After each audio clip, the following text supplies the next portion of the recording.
Jeremy's like,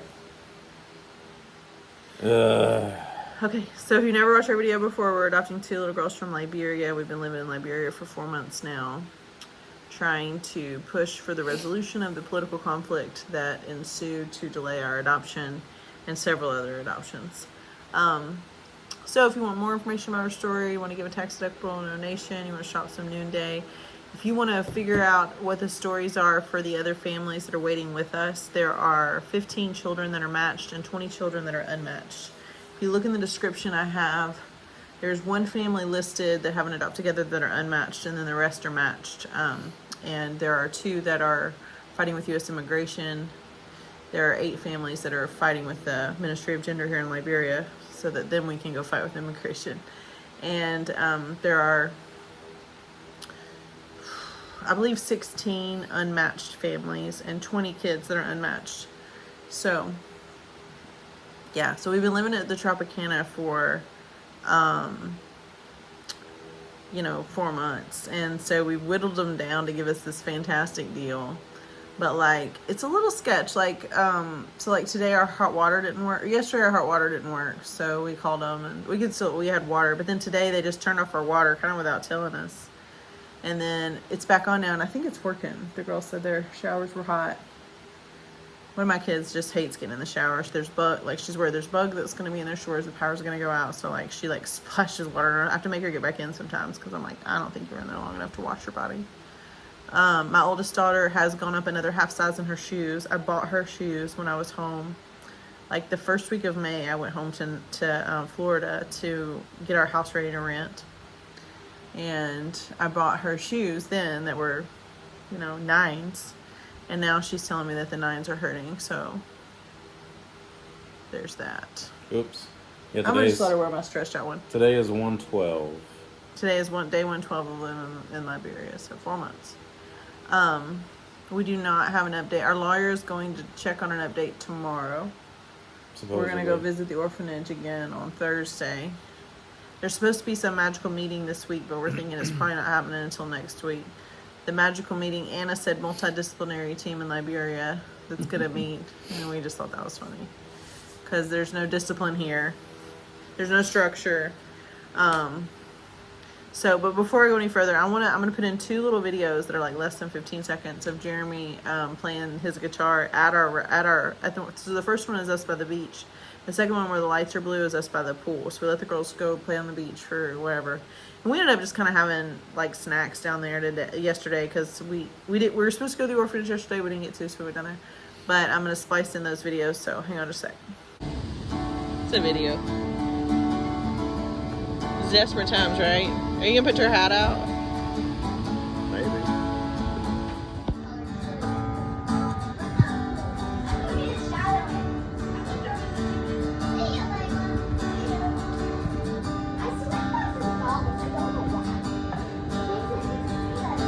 You look so serious.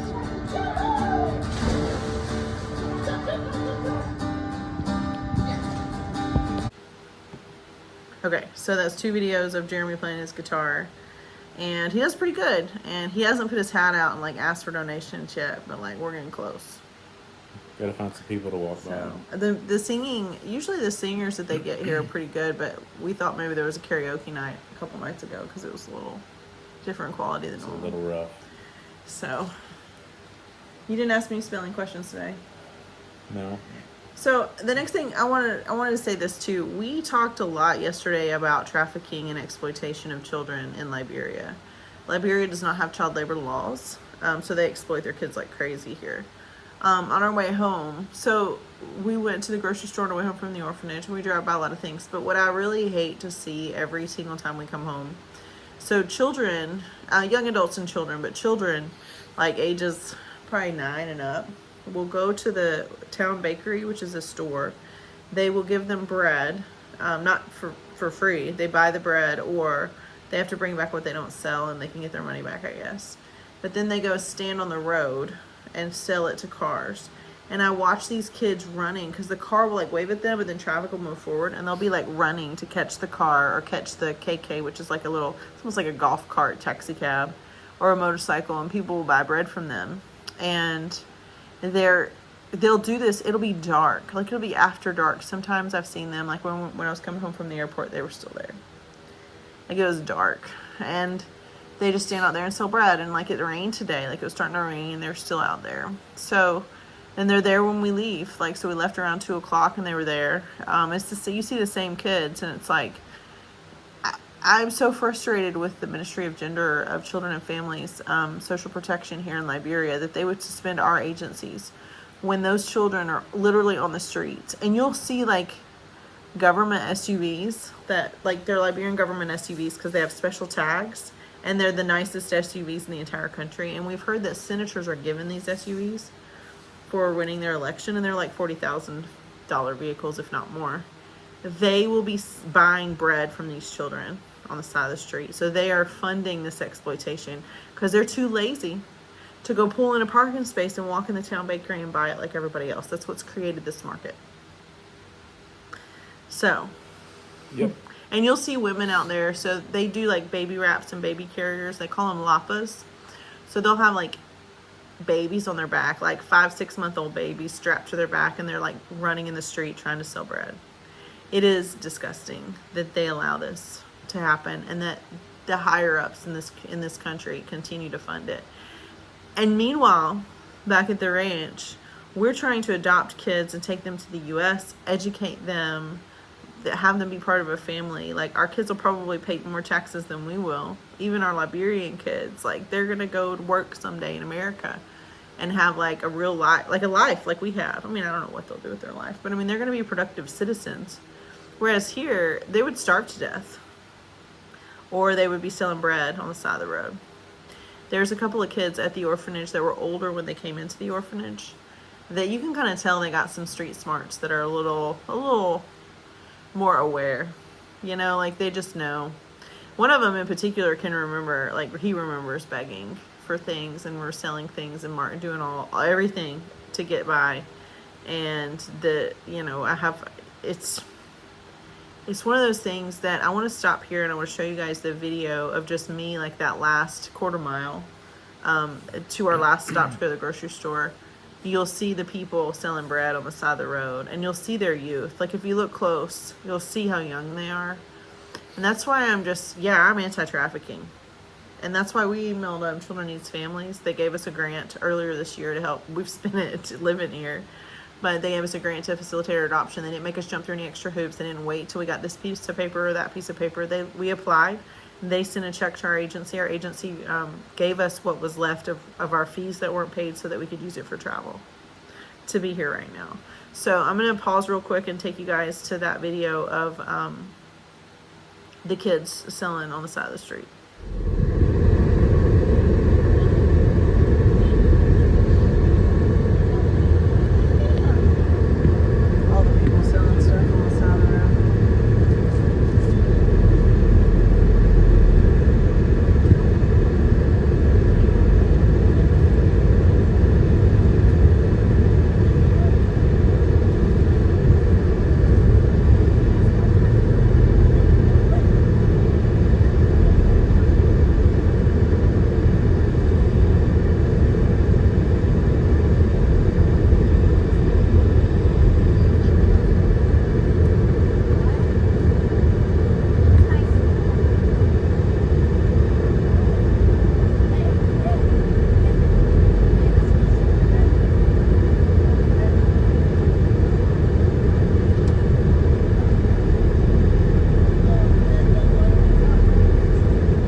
So now that we're all sickened by that, it's the sights and sounds of Liberia. Another thing I saw today too on the way home, I saw 2 young boys sleeping over a parked motorcycle, like in a shop.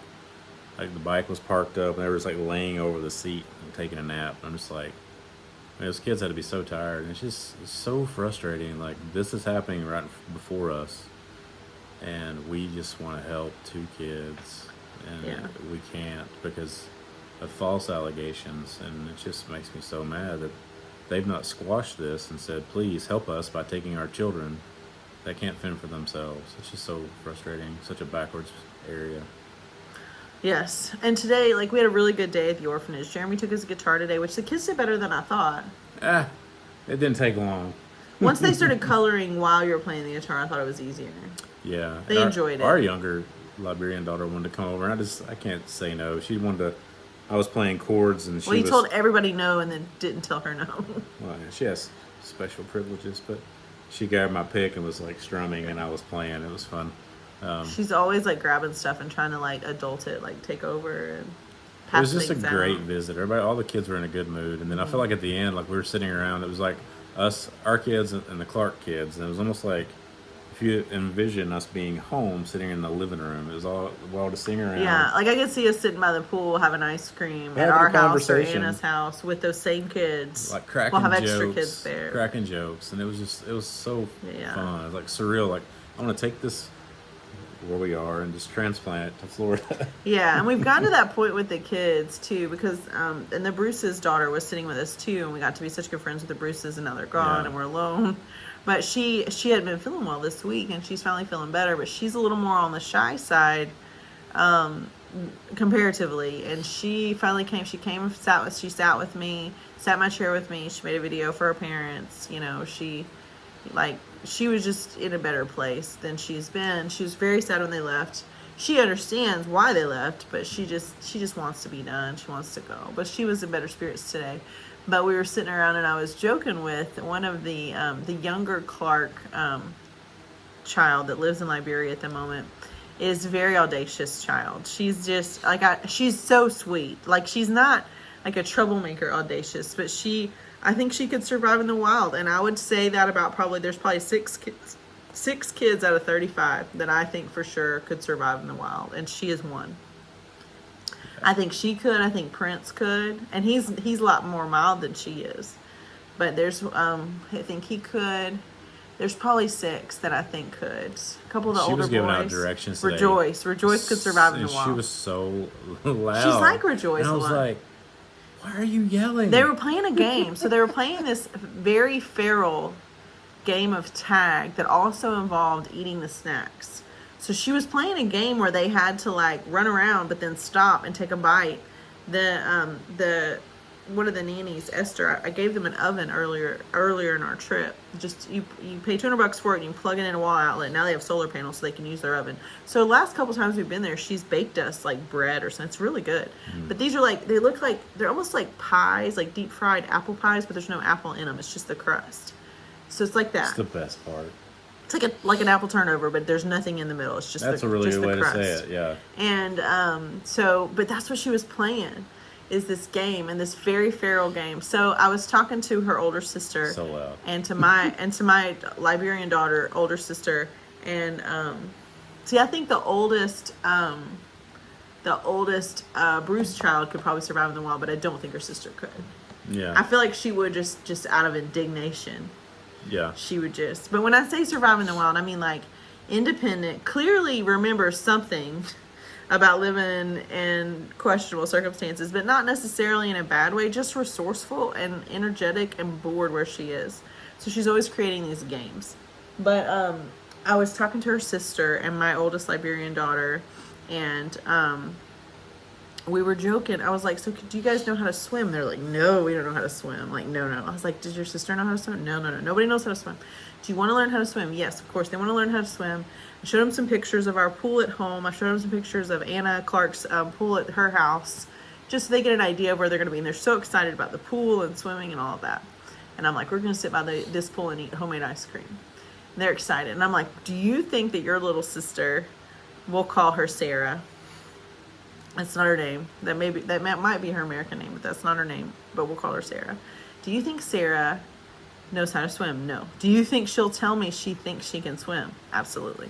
So she comes back over and I'm talking to her and I'm like, hey, do you know how to swim? And she was like, yeah. I'm like, so you don't need to practice? Like, I could throw you in the water right now and you can swim? Oh yeah, absolutely. Yeah. She's like, yeah. And I'm like, I asked her sister, I'm like, can you swim? No. I asked my oldest Liberian daughter, can you swim? No. And I looked back at her, I was like, are you sure you can swim? Oh yeah. I'm in. Yeah, I got it. I'm like, really? So you're not going to sink to the bottom of the pool? You're not going to drown? If it's water, you're going to swim? She's like, oh yeah. I'm like, we're going to get this. We're going to document this. And it was just because that's how she is. Because she's like, I'm going to figure it out. If people can do it, I can do it. And I can identify with that. Like, I just remember people giving me such questions and raising such eyebrows when we adopted our oldest daughter of African descent. They're like, well, what are you going to do about her hair? I'm like, I'm going to fix it. I'm her mother. I mean, like, it can't be. I mean, I went to college. Like, I made it through that. So surely I can learn how to do some braids and some plaiting and some stuff. And so even in Liberia, we get compliments on my daughter's hair, but I just remember being like, I mean, I don't need, like, nobody has extra fingers for this. Like, surely I'm a capable human. Like, why would you think I can't do this? This is the spirit that this child has. Like, well, of course I can. If someone can, then I'll just figure it out. So it's so fun to be around her. And I'm really excited to see the Clark family. Oh man, me too. Get to know her, because in some ways it's gonna be like so great, because she's so much fun, she's so full of life, and she's gonna have so many ideas and so many things she wants to do. But then there's gonna be that time where she has to like live within the boundaries of life and not be like a feral child at an orphanage doing whatever she wants, and that's also gonna be fun. Maybe not for Anna. In the first 6 months or so, but overall it's going to be a fun thing to do. But we know it going in, so you'll get there, Anna. You'll get there. I mean, my youngest Liberian child, I'm gonna have to be dragging her to try anything new, because she's like. But it was a fun day, and some of the kids, they drew pictures, and then they always want to write letters to their parents, even if they don't have parents. There's one little girl, she keeps writing letters to her parents. And she really wants to live very close to one of the little girls, Hannah, who already got adopted this year. The only child to get out of Liberia in the last 6 months, Hannah Davenport. I don't know how she got out, but she got out. But this little girl, they're very close, and she wants to live near her. And then the little girl that wants to live near her has a little sister. So there's these two kids, but they live in Tennessee. And so she asked me again today. I finally just emailed the director of the agency and was like, I realize we're just trying to get unsuspended and get any of these kids out of orphan care, but these two little girls have expressed to me multiple times, number one, they want to live in Middle Tennessee.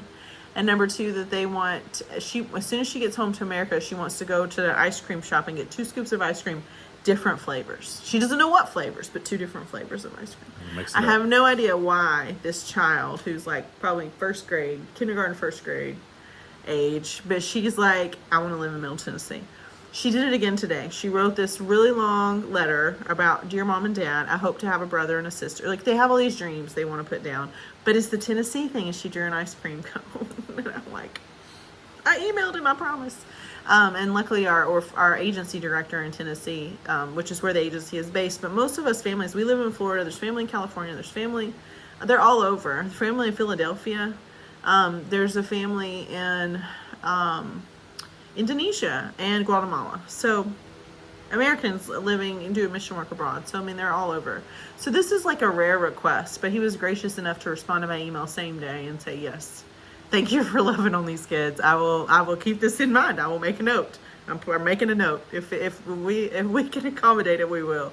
I can't promise anything, of course, because now we need a Tennessee family that wants these 2 little kids, but yeah. Anyways, that was fun to do, and I hadn't taken like paper pencils, and I took gel pens for the older kids, but I was like, unless you're 8 years old, you cannot have the gel pen, because they turn them into weapons. 2 kids like turn the colored pencils, like a pencil, they turn into a weapon. So I had to put them in pencil timeout. I gave them chalk instead, and then they tried to eat it, which is fine. But another little boy wrote me a letter saying, he calls us like our Liberian daughter's names. He's like, so-and-so and such is Mom and Dad. That's how he knows us. We're their Mom and Dad.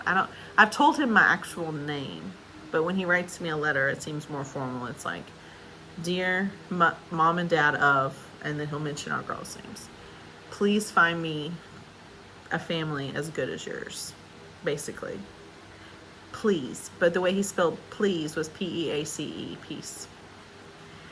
And I'm like, if there was one kid that I would make an extra spot for, it would be him. We don't have enough seats in our Suburban. We don't have enough room. We cannot add another kid right now. We can't afford it. We can't conquer Liberia again so soon. But if he's still here in 2 years, then I'll be coming back for him, I'm sure, because there's no way. We don't have enough He won't be here, though, because one of these unmatched families is We don't going have to enough snatch sane brain him cells up, left. and they're going to email me how he's doing, and that's going to be fine.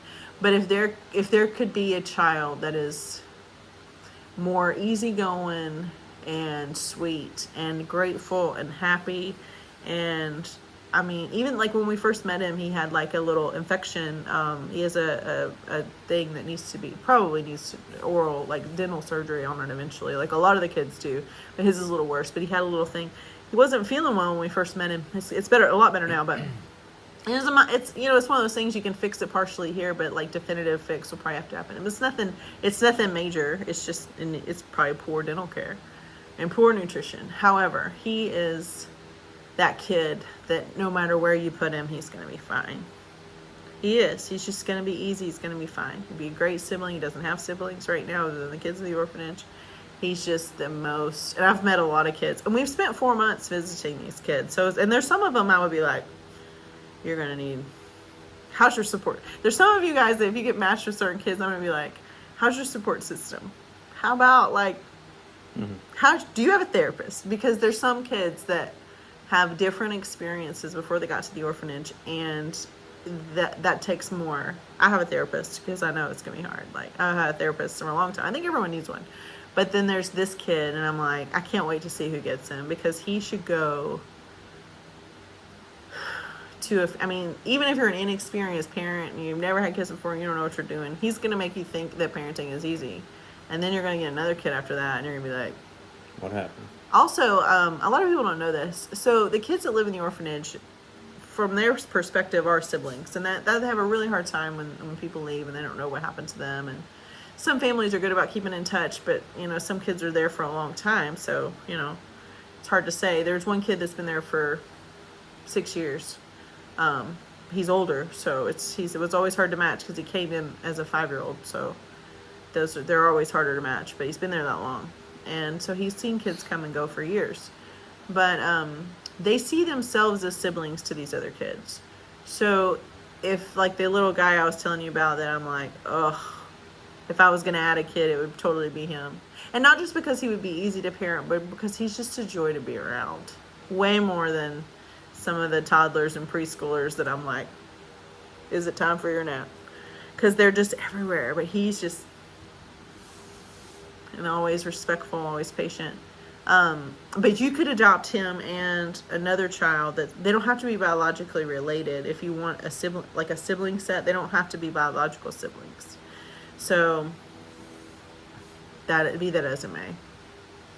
I want somebody to adopt him quick. I don't want him to stay here. But if for some reason he's still here in a couple of years, it'll be hard for me not to come get him. True. And usually with you, you're a girl dad through and through. Like, we all know that. And that's what we're good at, and that's what we've done, and that's what we want to do. And there's definitely a need for good girl dads. But he's even easier to connect with, I think, than. Yeah, he's Jeremy struggles with boys because he's still like running up and giving us hugs when we leave, when we get there. He's a sweet kid. I want him to have a good family. Given the opportunity, he'll be great anywhere, but yeah, it'll be hard to not, and like you said, in a couple of years, be like, okay, is he still there? Yeah, I won't be able to. Now I'm too beat down by this process. But well, no, we even if we decided to add him right now, we can't. We would never be able to come up with the money. We're already kind of. We wouldn't be able to get out of here. We're squeaking by, and I got teared up because my friend Amy from high school, she has seen our story on social media. I haven't talked to Amy in years, like personally talked to her. She was a good friend of mine when we were in high school, and a wonderful person, and talk about a joy to be around. She's hysterical. She Venmoed me some money to help with our adoption. And I was like, I cried, like real tears. I was like, this is like, we're getting ready to go to the orphanage. And I was like, do you remember Amy from our reunions? Like, cause we had our high school, I get to plan our high school reunions. So I'm probably not going to do that until we hit 30 years. Sorry guys. But, like we did a 10 to 20, we'll do a 30, but we're not doing a 25 because I'm in Africa. Mm-hmm. And that's why, because this 25 years ago is when we graduated high school this year. Just passed. That just rolls off the tongue, doesn't it? It really does. I'm proud. I'm glad I've made it this far. However, she sent me that money, and it meant a lot. I went to a K through 12 Christian high school with like non-denominational Christian high school, those small Middle Tennessee area, suburbia. And I grew up with some of the best people. And I still, like, I make friends today, and I'm like, I like them. You know, I make friends easy. I like people, but I still go back to that. I mean, there's people that I knew when I was the age of these kids that are like, you know, we weren't orphans together, but I mean, we went to school together in a very small setting for a long time. And she's not, I mean, Amy's not the only high school friend that has jumped in and helped to save me in this process and helped to boost my spirits and words of encouragement and donations here and there. But that's like $600. I mean, we got $600 from different people in like 48 hours, just saying like, keep going, don't quit. I wish I could make this easier.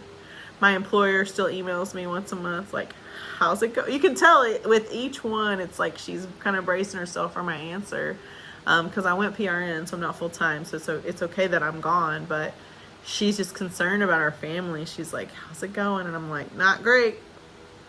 She's like, do I need to save room on the August schedule for you? And I'm like, nope. I can't say for sure that I'll be there. I mean, if I get home to go home, I'll just call up all my friends that want to use their PTO and be like, give me what you got, and I'll work. But I can't commit to something that I know I'll show up for. So we get those emails. Which that makes it scary. You might not be working. Well, they try to do schedules in advance and ER scheduling, because, you know, it's a 24/7 gig and you kind of need to know in advance, and there's night shifts and all that. And I did nights full time for years. But yeah, it was nice. When I think about these children and how close they are, and I think about my own time as like an elementary student, middle school student, and the people that were there during some pretty difficult time. I mean, we all have difficult times growing up, but it's people that were there that still show up now. You know, it's pretty remarkable when you just see those little lives. Oh, and another thing. So speaking of the high school connection. So my dear friend Kelly Brandon, we grew up down the street from each other, played ball together, rode around together, ran around together, had a great time. Great friends, high school, and even in college, we remained friends. And now I live 900 miles away, so I don't get to hang out with Kelly quite as much. But Kelly put together that we were in Liberia and adopting these two little girls, and her daughter's soccer coach is also on the waiting list for Liberia and adopting, but not matched. They're not matched. They're a young family. I think they have one child already, maybe two. But they entered the Liberia program after us, kind of put it on hold to have a baby, maybe. I think that's what he said.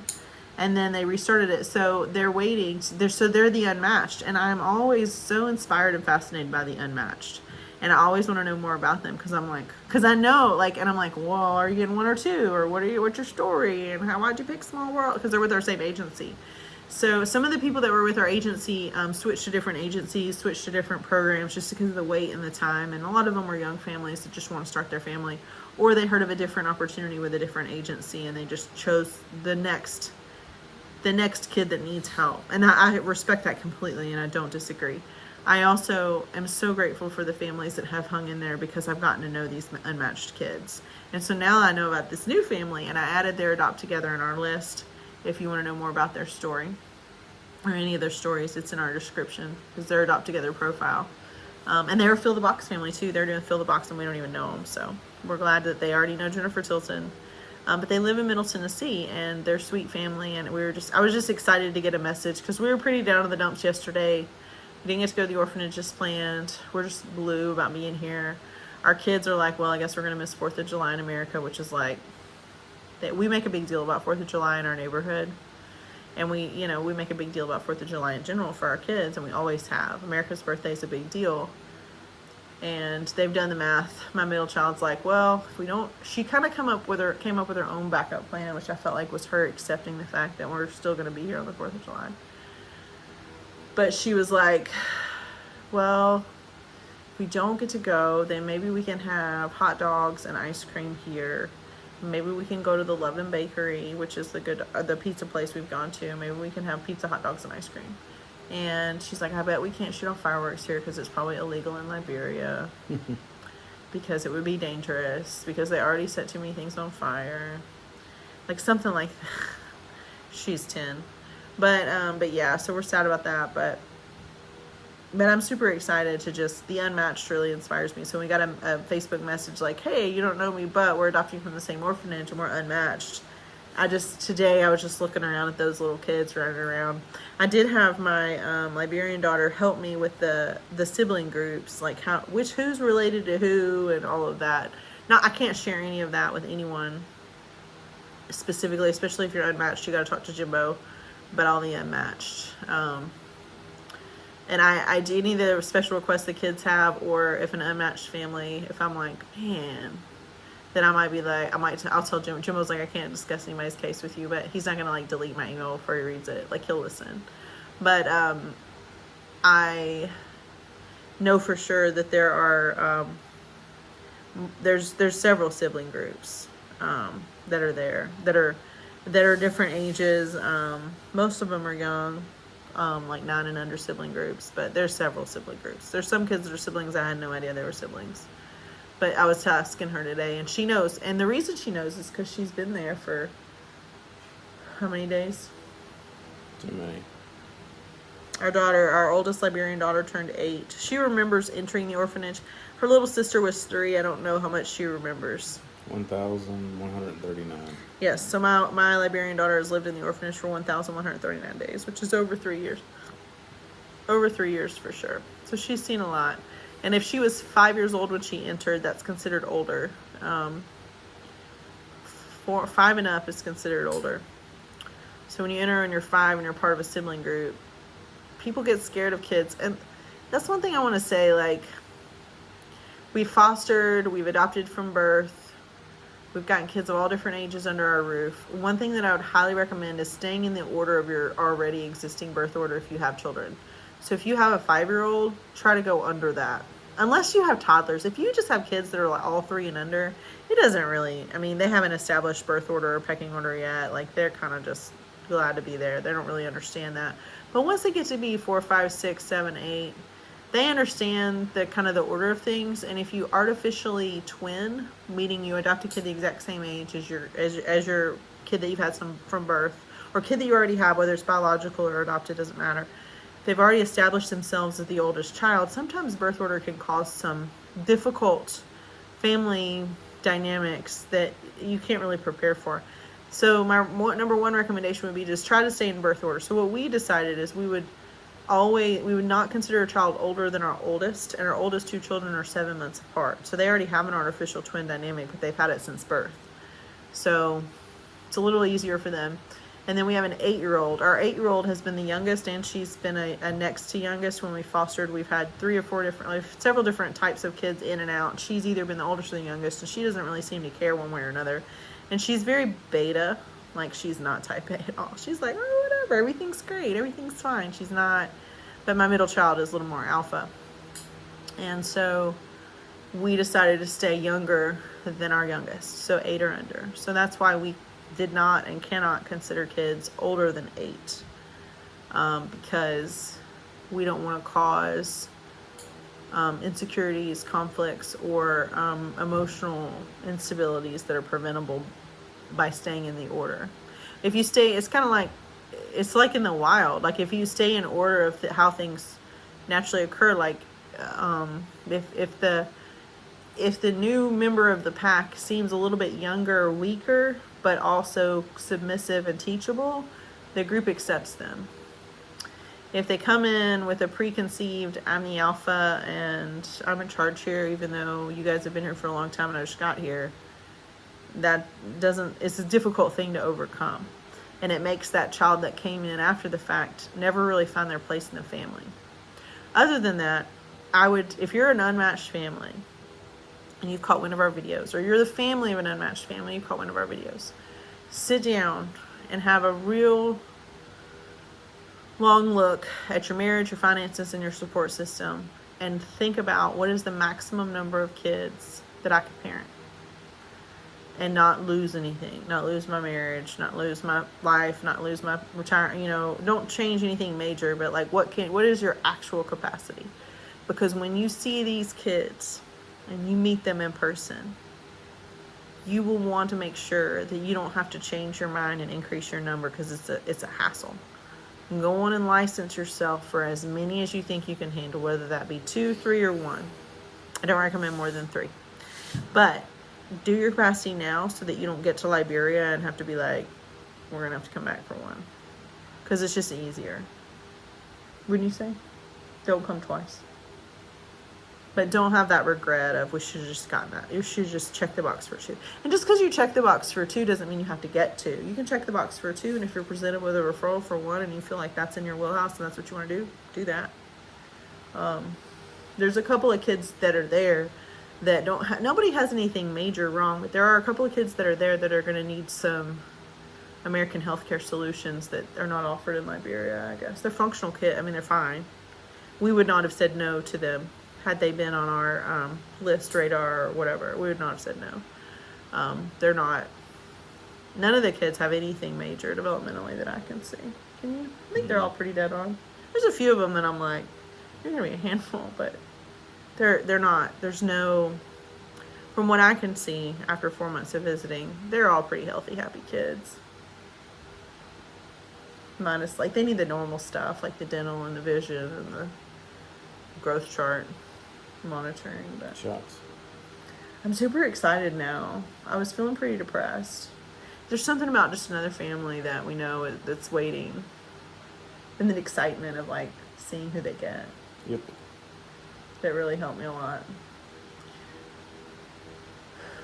Oh, tell them about the news people, and then we'll be done. You sure? Mm-hmm. So I reached out to the news people here in Liberia with our story, hoping they'll pick it up. We'll see. And that's pretty much it. I thought Jeremy emailed Children Needs Families too. Yeah. I mean, it wasn't like begging, but it was pretty good desperate. I'm into begging. If you guys would like to make a tax deductible donation, the link is there. If you want to buy new. Oh, and I'm wearing my multi-way shawl. So this is the Kawa print. This one's not for sale anymore. But there's a chiffon version of this that's like the inverse Kawa print. It's black and white like this. And right now I'm wearing it as a shrug. You just tie the back of it, and it's just like a little shrug. There's 12 different ways to wear it. But right now I wear it as a bathing suit cover up. I wear it backwards sometimes. Let me just turn it around. So this little jewel. So these are on sale right now too for like $30, I think. Something crazy. But you can wear it like this too. It can be a scarf. Bathing suit cover up too. And the chiffon ones, there's 2 chiffon ones and they're made from recycled plastic. So you can do it like this too.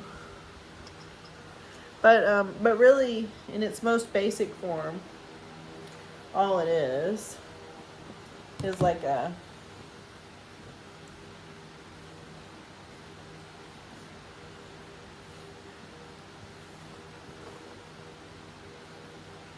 it's still tight. It's just like a shirt, like a little overshirt. They're thin, little button in the front.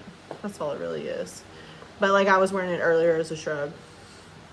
You know what a shrug is? Do you like my multi-way shawl? Yeah. I left the other one at home. I like this one a little bit better because it's not chiffon and it's thicker and it's not see-through. So a lot of times I'll wear it to the beach. And that way, like, because sometimes our orphanage director here at Country, sometimes he'll say, well, I'll just come by and talk to you. Like, so if we've been trying to communicate with him. And I'm sure it would be fine for me to be in my one-piece mom bathing suit, because I usually put my bathing suit on when we go down there. But I would rather have like this kind of option if he were to show up, because he's come by. And so I don't have to go back to the room and have more appropriate dress. It's a good bathing suit cover up, but please buy Noonday.